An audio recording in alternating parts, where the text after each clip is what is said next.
Hey yo, what is up, everybody? Hope you guys are doing amazing. I actually got this from Jordan Syatt. But what it is Jordan Syatt, he just invites his clients on his podcast and just answers their questions. So it's a coaching call for the client. It's education for y'all. One with our client, Megan.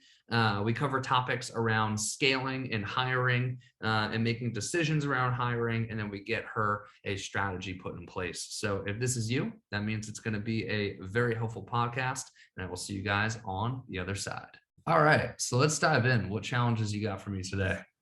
Yeah. So I guess kind of what comes to mind right off the bat is I feel like I'm struggling to make progress, or maybe I'm struggling to feel like I'm making progress because I'm getting so hung up on the like DMing and like finding leads through DMs. And I have a lot of other things on my mind that like I want to be doing, but I've talked with Jen about this too. Like I don't want to get like shiny object syndrome and like jump around to different things. So I want to focus on what's going to make a difference, but I also want to focus on what I feel like called to do and like what my, I guess, like entrepreneur brain is like thinking about building. If that makes sense. The entrepreneur brain. Sometimes our best friend, sometimes our worst friend. Yeah. Because of the focus. Right.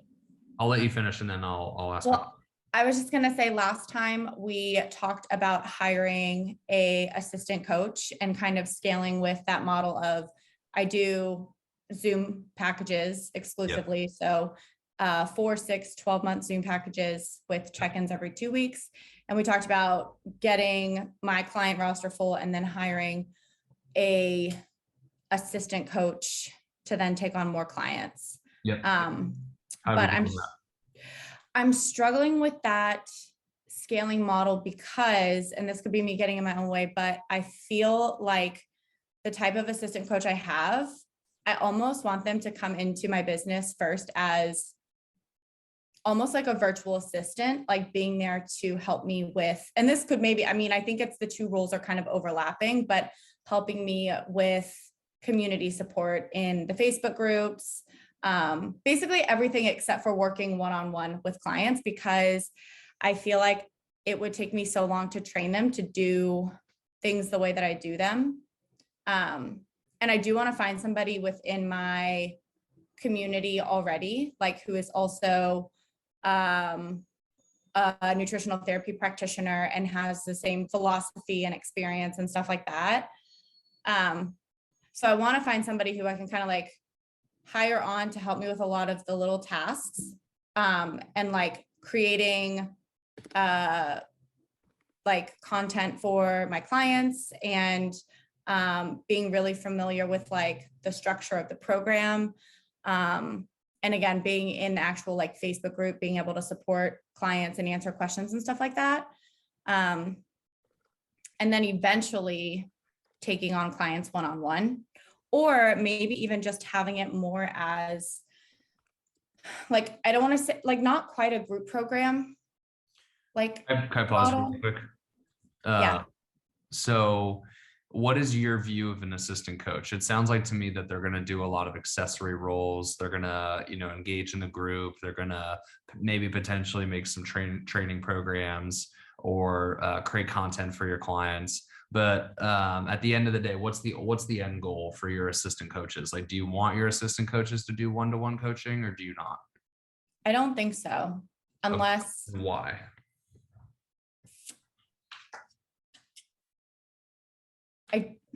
I don't know.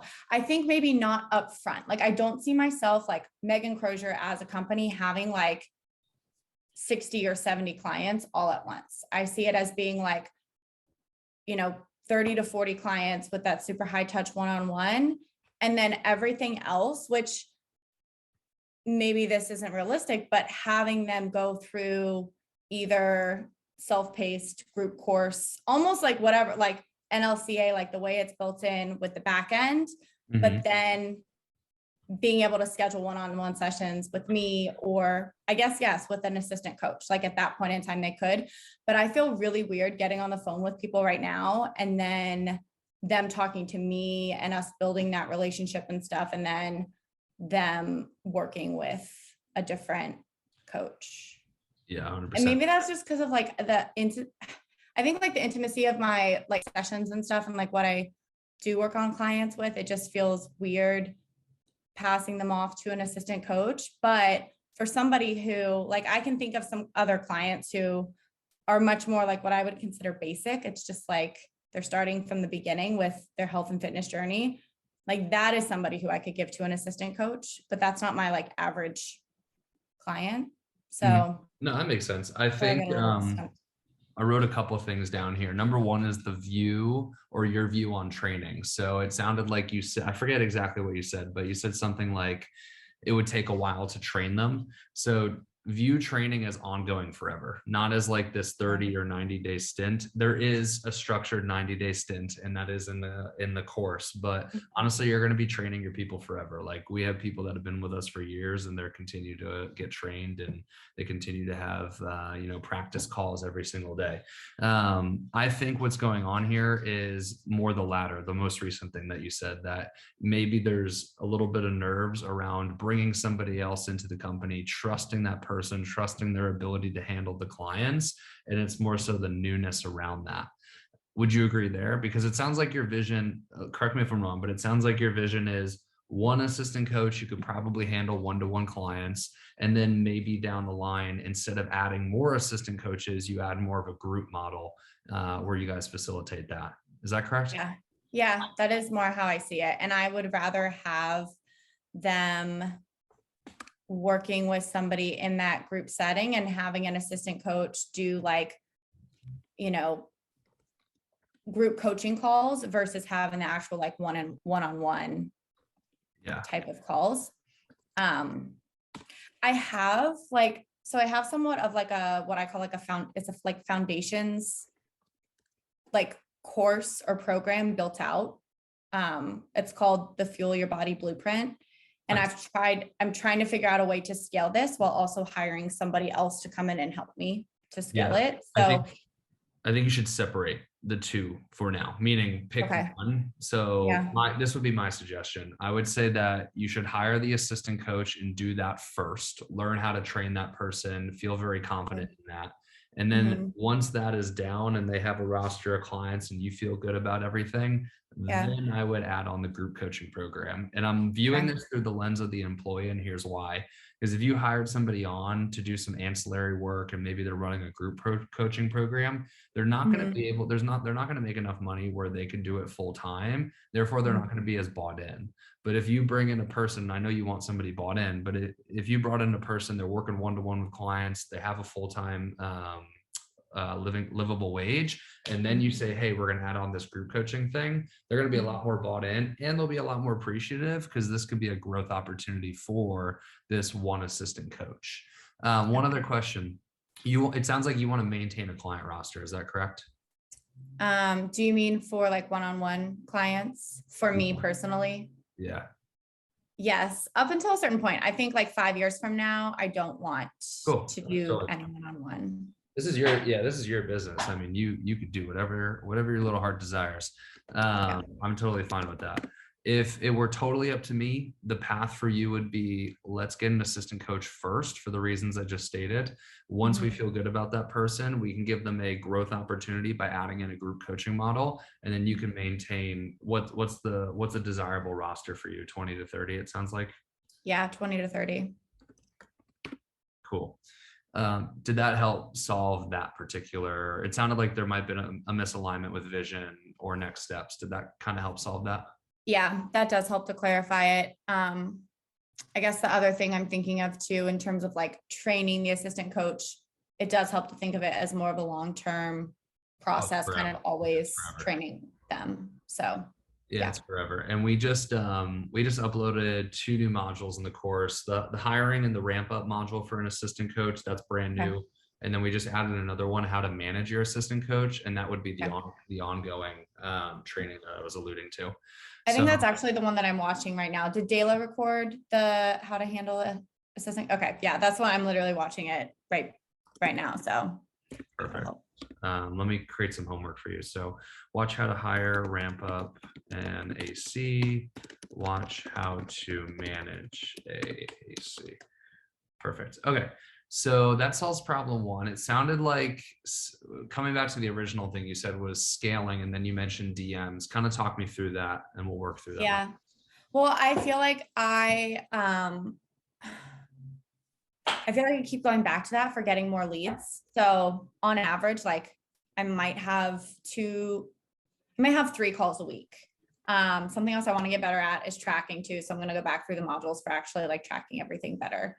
So off the top of my head, 3 calls a week on average. And most of those people come to me, like I don't reach out to them. They come to me through referrals, through the gym where I work out, through Google searches, and through Instagram. Nice. You do SEO. I'm sorry. You do SEO? Like Google. I did, like when I first started and didn't know what I was doing like 7 years ago. So yeah. That's awesome. So it works. But yeah, I also we're putting a module in the course about it, but carry on. Okay, cool. Yeah. I find that those leads though are much colder, like coming from Google. So unless they go to my website and they follow me on Instagram and they like look at some of my content, which I love that so much more, like having more of that like attraction marketing, because I don't feel like I'm having to like pull teeth to get them to sign up. Or I will get people, and maybe this is just how stubborn I am, but I will get people who I'm like, this is not a good fit. I do not want to help you and I can't help you. And I have no problems like pointing them in a different direction. It's good. You should start. One of the things we learned this past weekend, I had a speaker come out. His name is Cody. He's the one Cody McBroom. He's the one who's actually making the SEO module. And he was talking about now how Google owns YouTube. So anytime that people type in like a how-to, usually on your Google search is YouTube videos. So if SEO is already something you figured out, and if people are finding your Instagram content well put, then I would imagine YouTube would probably have the same effect. Yeah, I honestly would love to do YouTube videos regularly and get a lot of people finding me that way. 1 a week is probably all you need. Yeah. I've been looking into it more, but it's one of those things I start listening to a YouTube training or whatever it is. And I'm like, okay, like come back, focus on like what I need to do. But yeah, I mean, I don't know if this is, because I feel like there's such a heavy emphasis on DMing and being good at DMing and like reaching out to people, but I enjoy, and like, I guess I feel more aligned whenever people are coming to me based on things that they come across. Yeah. Only in the beginning. Let me pull this up for you so we can look at it. So the emphasis on DMing is only going to be in the beginning. So here's like how we work students through lead generation. The first thing we have them do is DMing and posting content. And the reason this is the first thing is because it doesn't cost you any money, and it just costs you time and effort. And it's a skill that you can build and develop that's going to help you long term. Then once you're making $10,000 a month, which I think last time we chatted, it was like you're around 20 or something. That's when you can institute a referral program, because now you actually have clients who could refer you business. And then usually, you're a pretty well-oiled machine. You have your systems down, you have your sales skills down, you have, your back-end systems, your client delivery system set. This is when we would recommend that you would start ads, which could be a viable next option. We'll talk about it in a minute. And then step number 4 would be owned media, which is, email list, SMS lists, Facebook groups, things of that nature. The reason we do this after ads is because the way that we teach ads is a lot of our ads funnel into those things. So you can collect emails, put them on your email list, funnel people into your free group, the whole 9 yards. And then last would be affiliates and partners. So this would be, now you're a big company, so you could partner with other companies in a way where you guys can exchange leads. I think the example I give in a course is like a meal prep company. You guys have different, same client, different offer, and you guys can pass leads back and forth. Okay. So the funniest thing, like, so you breaking that down was really helpful. So I think why I feel weird about the outbound messaging is because I have step 2 already. I have a referral program with my clients. I would love to do ads, and I would feel pretty comfortable doing ads. I have a Facebook group. It has like 550 people in it right now. Let's get that over 10,000. Huh? Let's get it over 10,000. I would love that. Yes. Okay. So I have a small but mighty Facebook group. No, I wasn't trying to demean your. I know. But no, that's what I would love. And it has been really slow. I did a challenge last month to get some people in there, and on my email list, I do have email list is around the same. It's like 600 people. Nice. So sorry, really quick, those 2 things have produced leads for you, Facebook group and email list? Email list more so than Facebook group, but okay. Yeah. Then yeah, I mean, your next step in your lead gen evolution would be starting ads and making sure that your ads funnel to your email list and your Facebook group. How consistent are you in the Facebook group? Ebbs and flows. So that's something I know I need to be more consistent with. I actually had a period of time where I didn't utilize it at all. And I think that caused the engagement to like basically plummet. So I'm kind of like working my way back up, which is why I did the challenge last month. And now I'm posting in there pretty much daily. So even if it's just like random questions. How did the challenge work for you? It was pretty good. I had a lot of engagement, and not as much as I wanted to, but I did have a good amount. And I had 3 calls booked from it, one-on-one calls. There were 60 people signed up. So 3 out of 60. Yeah. But yeah. Nice. Couple more questions before I give you some more guidance. So do you have a DMer? Well, actually, sorry, backtrack. How confident do you feel with your ability to DM? Like, do you feel like you could teach somebody? No, I could give them the scripts that are in LLC. Like, that's the extent that I would probably teach them to do it. Okay, cool.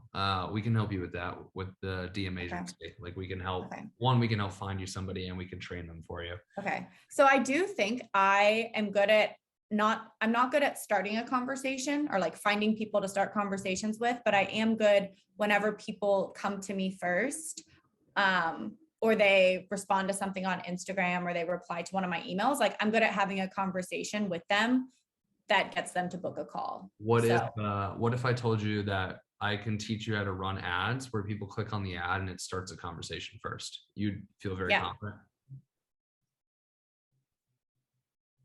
I think so. The only reason I'm second guessing it is because I haven't had the experience to like build that confidence. So I think I could. I think honestly, this is your next step. I would recommend getting a DMer beforehand, because it sometimes could be a lot of volume that comes through on ads. Like, I mean, you could have like 20 to 40 conversations a day. So here would be the steps that I would suggest. DMer. Well, actually, sorry, you gotta watch the modules first. Watch how to hire and manage a DMer. If no interest, then use DM agency. Hire the DMer. Watch ads module. Would you want to run ads on your own, or would you want somebody else to do that for you? Like, we offer, it's an additional cost, obviously, but we offer the same guy who runs my ads, we offer to our students. So I watched the modules it's with Peter, right? Is that the one you're thinking of? Yeah. I'm pretty confident I could do it on my own. Cool. Watch ad. Did you watch the one where if it's not Peter? Yes, I did. Cool. So you're already I will say I do have another like ads program that I bought from someone else that walks through like top of funnel, middle funnel, bottom funnel ads. Awesome. So I like have a little bit more, I guess, background with it than what's just in the module that he did. Perfect. Okay, so start ads. And then this language will make sense to you. Run ads through ManyChat.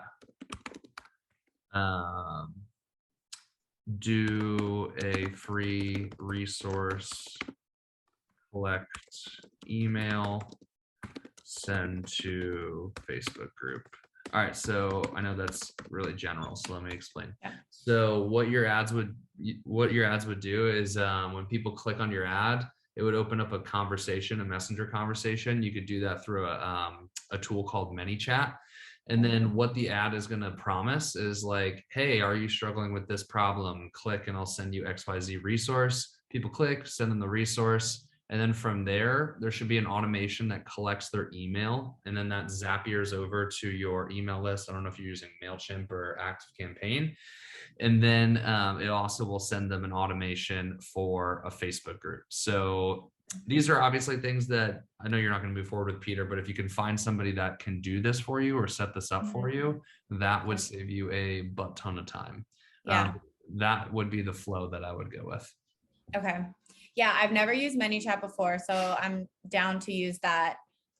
Something else I'm figuring out how this might integrate, like what I do right now to get people on my email list, not running ads, is I get them just organically to opt into my free resource, which is the Well-Nourished Woman Guide. Nice.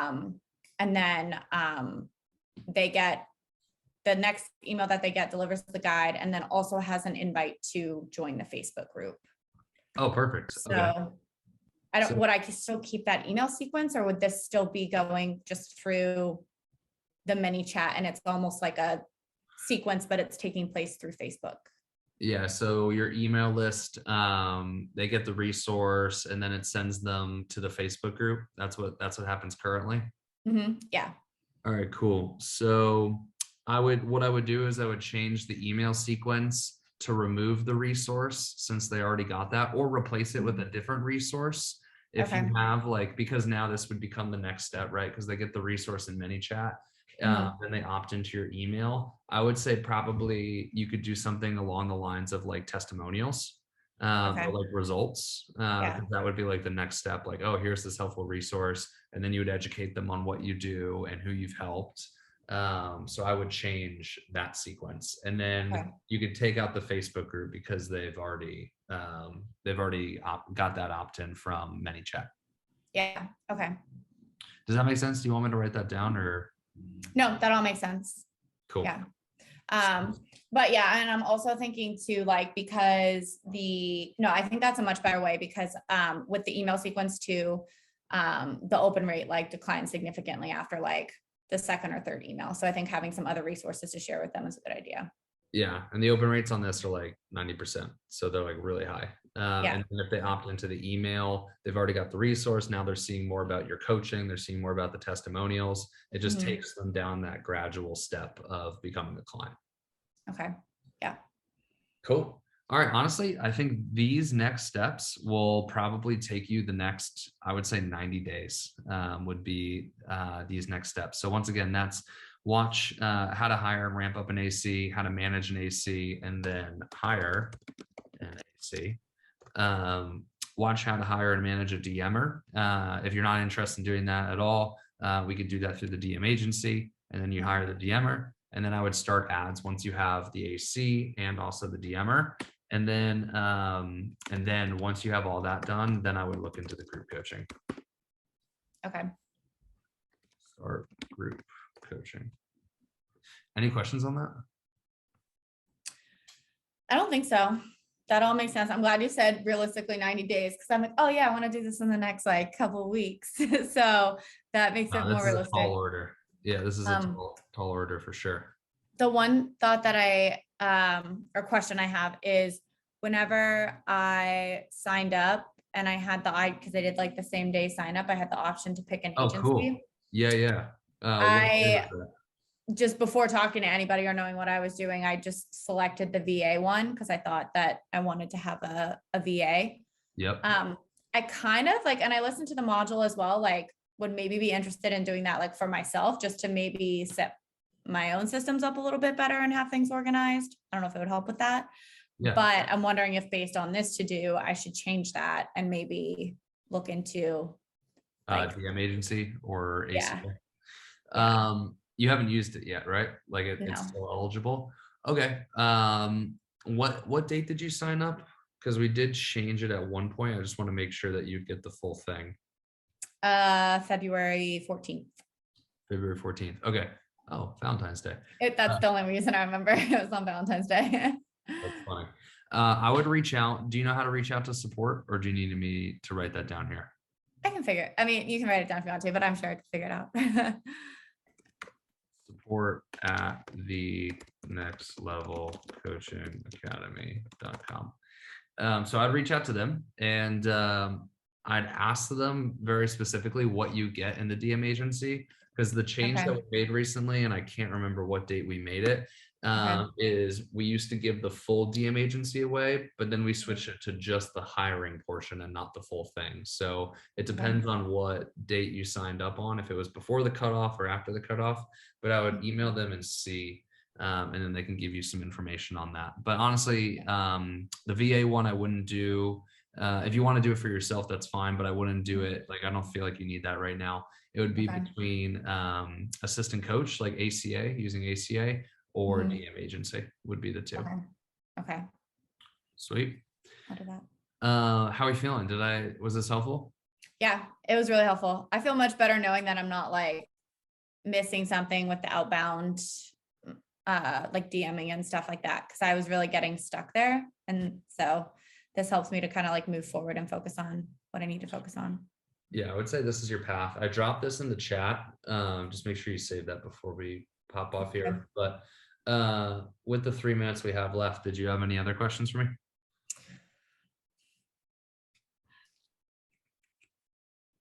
I don't think so. I do have something coming to mind, but I honestly don't know if it would be a quick answer or not. Thinking about the group program, and the reason I use this is because like the way I'm thinking of it is more of like a tiered approach, where I have kind of like that core, like the modules in there. There's like, 5 modules.